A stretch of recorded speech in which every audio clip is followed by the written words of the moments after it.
Eddie, I just wanted to ask, because you've done some business with both guys. Do you, just stepping outside of Matchroom for a minute, do you think Bob and Al Haymon will ultimately come to the table and make Crawford Spence? No. No. I mean, I see. The one thing I'll say about Bob is, like I said, I believe that you could,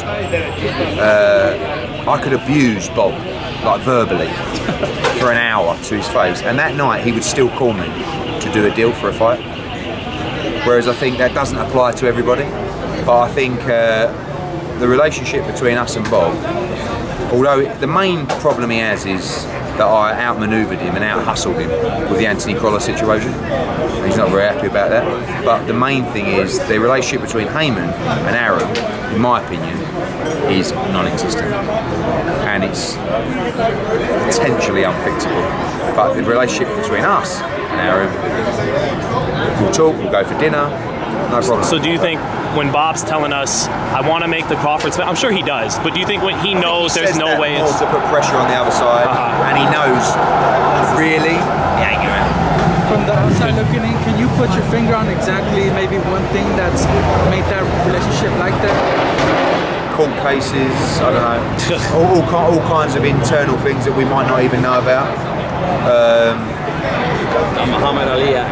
Yeah, well, you know, many different things, but he doesn't speak particularly well of them. And lastly, Eddie, you know, how good is it? Seems like you're just as confident as ever, but has anything at all, the roadblocks that have come up since you started DAZN, guys trying to block you out, do everything, has that dismayed you at all, or are you just as confident? No, that I expected it. I'm actually quite flattered by it. The one thing that I didn't expect is people to step up financially like they have, particularly ESPN.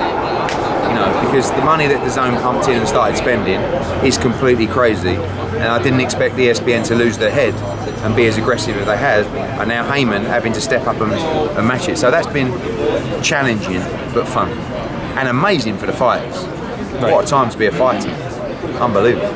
So, you know, with me, you're always going to see a lot of bluster, but I'm not deluded. You know, when I come into the American market, I'm going to be doing all these things, but we're 6 months in, so.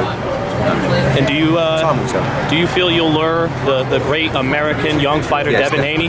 Devin Haney. Do you feel you'll lure him to DAZN? Yeah, we're talking. I'm sure he's talking to everybody. I mean, you know, there's a fighter that if we were to sign him, could be an interesting dynamic. It's a bit like dominoes, this game, you know. I'm sure there's a lot of fighters right now who are thinking about making the move to Matchroom and DAZN, but they almost want someone to do it first, you know. And when that happens, I believe you're going to see many follow. Is he that premium building block though that you can? Not there yet. Right. Has all the potential. Right. So we can still get the credit. You know. But he has the atmosphere. He has the the personality. He has the ability. You know, he's a real star. Thanks so much, Eddie. Thank you, man.